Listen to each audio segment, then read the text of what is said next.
नमस्कार साथियों, आपको पता है कि अभी हाल ही में एससीओ सबमिट हुआ है और इसको देखते हुए डोनाल्ड ट्रंप काफ़ी ज़्यादा नाराज़ हो गए हैं। और आज हम डिस्कस करेंगे कि एससीओ सबमिट में प्रधानमंत्री मोदी ने जाके भारत ने क्या बेस्ट को बहुत तगड़ा जवाब दिया है। क्यों ऐसे डोनाल्ड ट्रंप को लिखना पड़ रहा है कि अरे अब तो हम भारत को खो दिया है।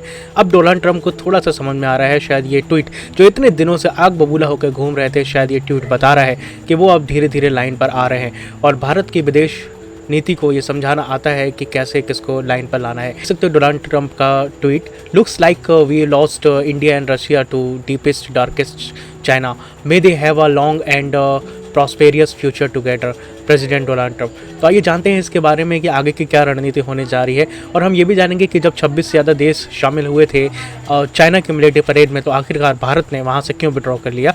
आइए हम इसके बारे में थोड़ा सा वर्ल्ड अफेयर्स के बारे में जानेंगे। ऐसी वीडियोज़ के लिए आप चैनल को सब्सक्राइब कर सकते हैं। मैंने आपको बताया, इस पोस्ट से साफ होता है कि डोनाल्ड ट्रंप ने सोशल मीडिया पर लिखा कि हमने भारत और रूस को गहरे अंधेरे चीन के हाथों में खो दिया है। यह बयान केवल एक राजनीतिक तंज नहीं है दोस्तों, बल्कि उनके अंदर की झुंझलाहट और असुरक्षा को भी दिख रहा है। क्योंकि डोनाल्ड ट्रंप ने पूरी कोशिश कर ली कि वो शायद भारत को टैरिफ कर करके शायद डरा दें, लेकिन ऐसा नहीं हुआ। देखिए, एससीओ सबमिट आपने अभी देखा हाल ही में जो हुआ, वो तियानजिन की चीन में, और शंघाई सहयोग संगठन जिसका नाम है एससीओ का पूरा नाम, सम्मेलन में प्रधानमंत्री मोदी और व्लादिमीर पुतिन और शी जिनपिंग की एक साथ मंच पर नजर आए। आपने देखा कि मोदी कैसे एक कार में पुतिन के साथ गए, और इसको भी देख के शायद ट्रंप को जो ये फोटोज़ देख रहे होंगे, तो सीधी सी बात है कि अमेरिका के पास भी ये फोटोज़ गए होंगे। इसको देख के ही अमेरिका को बहुत बड़ा झटका लगा है। शायद वो ऐसा नहीं सोच रहे थे कि इंडिया इतना बड़ा कदम उठा सकता है। ट्रंप को लगा कि भारत जो लंबे समय से अमेरिका का रणनीतिक पार्टनर माना जाता है, अब वो रूस और चीन के साथ खड़ा हो रहा है। ट्रंप को ऐसा लग रहा है, और ट्रंप सरकार ने भारत पर कड़े टैरिफ लगाए हैं। इसका असर ये हुआ है कि भारत अमेरिका के रिश्तों में बहुत ज़्यादा खटास आ गई है, और भारत ने इसका जवाब सीधे शब्दों में नहीं बल्कि अपने कूटनीतिक कदमों से दिया है, जैसा कि हमने बताया कि एससीओ मीटिंग में हुआ है। इसके अलावा हम अब ये जानते हैं कि मोदी ने आखिर चीन की सैन्य परेड क्यों छोड़ दी।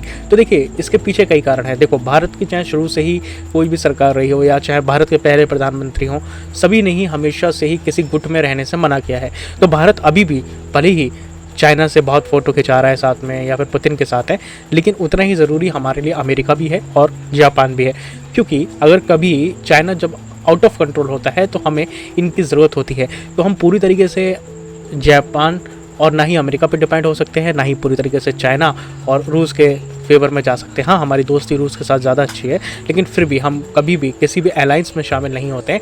और इसके पीछे यही रणनीति कारण है कि जापान के साथ हमारे बहुत अच्छे संबंध हैं। आपको पता है कि बुलेट ट्रेन का जो प्रोजेक्ट है वो भी जापान की मदद से ही चल रहा है। आने वाले समय में जापान बहुत ज़्यादा इन्वेस्टमेंट भारत में करने वाला है, तो हम ये नहीं चाहते कि जापान भी नाराज़ हो, है ना। और इस परेड चीन की जापान पर विजय का प्रतीक थी, और इसमें भारत को जापान को नाराज़ नहीं करना था। बेसिकली ये जो जापान पर जो विजय प्राप्त हुई थी ना, चीन ने करी थी, उसी के उपलक्ष्य में बनाई जाती है। क्योंकि टोक्यो आज भारत का सबसे महत्वपूर्ण और रणनीतिक और आर्थिक सहयोगी, जैसा कि हमने जाना, और चीन इस परेड के जरिए दुनिया को अपनी सैन्य ताकत दिखा रहा था। और इसमें मोदी अगर इसमें शामिल होते तो ये संकेत जाता कि भारत को वो और उकसा रहा है, ऐसा संकेत बनते।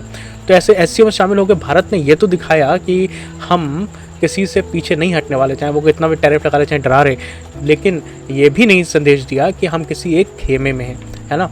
और आगे बढ़े तो हम देखते हैं कि असली संदेश क्या होता है। तो भारत ने यहाँ पर घटनाक्रम से दोहरी रणनीति अपनाई। एक तो उसने अमेरिका को जवाब दिया, अगर तुम टैरिफ और दबाव डालोगे तो हम अकेले नहीं रहेंगे, हमारे पास रूस और चीन जैसे विकल्प हैं। ये साफ सीधे भारत ने अमेरिका को बता दिया है। इसके अलावा चीन को भी इशारा किया है कि हम एससीओ में तो हैं, लेकिन तुम्हारे सैन्य प्रदर्शन का हिस्सा नहीं बनेंगे, और ये हमारी स्वतंत्रता नीति है।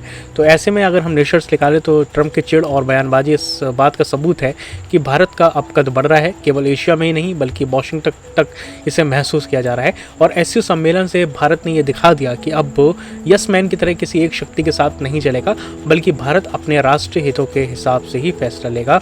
और इसी बात से ट्रंप को झटका लगाया है, और सीधी सी बात है, भारत ने जो भी रणनीति बनाई है वो उसको आगे कंटिन्यू करेगा। ठीक है, तो आज की वीडियो में इतना ही। वर्ल्ड अफेयर्स के लिए, ऐसी करंट अफेयर्स के लिए हमारे साथ जुड़े रहिए। हम आपके लिए ऐसी वीडियोज़ लाते रहेंगे, और इस चैनल को सब्सक्राइब कर लीजिए अगर नहीं किया है तो। मिलते हैं अगली वीडियो में, बाय बाय।